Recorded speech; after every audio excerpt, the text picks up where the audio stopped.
Party మార్పుపై AP మంత్రి Akhilapriya clarity ఇచ్చారు. ఎట్టి పరిస్థితుల్లోనూ టీడీపీని వీడేది లేదని స్పష్టం చేశారు.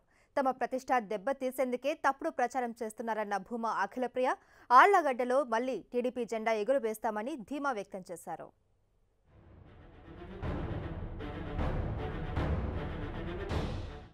ఏపీ రాజకీయాల్లో మంత్రి అఖిలప్రియ వ్యవహారం కొంతకాలంగా హాట్ టాపిక్ గా మారింది. ఆమె టీడీపీ పట్ల అసంతృప్తితో ఉన్నారని, పార్టీతో అంటిముట్టనట్లుగా వ్యవహరిస్తున్నారని ప్రచారం జరిగింది. మంత్రిగా ఉన్నప్పటికీ పార్టీలో సరైన గౌరవం దక్కడం లేదని అనుచరులతో ఆమె వాపోయారనే ప్రచారం జరిగింది. భూమా అఖిలప్రియ టీడీపీకి గుడ్ బై చెప్పి జనసేనలో చేరతారని ఊహాగానాలు కూడా వినిపించాయి. అయితే వాటన్నింటిపై క్లారిటీ ఇచ్చారు భూమా అఖిలప్రియ. టీడీపీని వీడే ప్రసక్తే లేదని స్పష్టం చేశారు.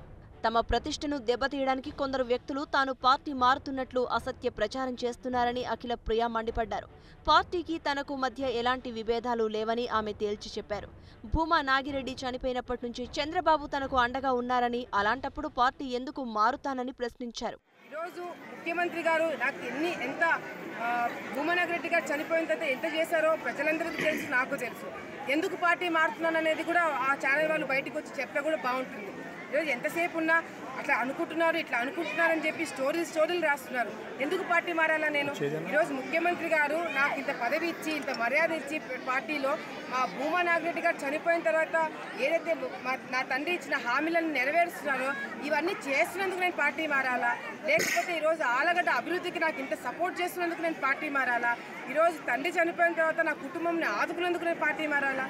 ఇన్ని కార్యక్రమాలు చేస్తుంటే నేను ఎందుకు పార్టీ మారే టాపిక్ అసలు ఎందుకు వస్తున్నా నాకు అర్థం. తల్లి శోభా నాగిరెడ్డి మరణం అనంతరం జరిగిన ఉప ఎన్నికల్లో ఆళ్లగడ్డ ఎమ్మెల్యేగా అఖిలప్రియ విజయం సాధించారు. తండ్రి భూమా నాగిరెడ్డి సహకారంతో జిల్లా రాజకీయాలలో పట్టు సాధించేందుకు ప్రయత్నించారు. ఈసారి ఎన్నికల్లో కూడా ఆళ్లగడ్డ నుంచి పోటీ చేసి విజయాన్ని చంద్రబాబుకు కానుకగా ఇస్తామన్నారు అఖిలప్రియ. ఆళ్లగడ్డలో పార్టీకి తాను అడ్వాంటేజ్ అని వివరించిన అఖిల అందరితో కొట్లాడుతోంది కాబట్టి పార్టీ పక్కన పెడుతోందనే ప్రచారం చేస్తున్నారంటూ ఆగ్రహం వ్యక్తం చేశారు.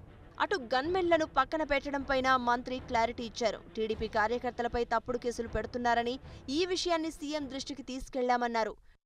ఎవరో సరిగ్గా రిపోర్ట్స్ ఇవ్వకపోవడం వల్ల ఈరోజు ఏ కేసు లేని వాళ్ళ మీద, పొలిటికల్గా యాక్టివ్గా లేని వాళ్ళపైన, ఎప్పుడో ఎలక్షన్స్కి బయటకు వచ్చే వాళ్ళ మీద కూడా ఈరోజు చెకింగ్లు చేయడం అనేది కూడా కరెక్ట్ కాదని నా ఒపీనియన్. దానికోసమే నేను పోరాడుతున్నాను, దానికోసమే నేను కొట్లాడుతున్నానే కానీ పార్టీకి సంబంధించిన ఎటువంటివి కూడా నేను ఎప్పుడు కూడా నేను మీడియా ముందర కానీ ఎక్కడ కూడా మా వాళ్ళతో నేను చర్చించలేదు. టీడీపీ వీడేది లేదని స్పష్టం చేసిన అఖిల ఇప్పటికైనా సీనియర్ నేతలతో కలుపుకుని వెళ్తారా లేదా అన్నది చూడాలి.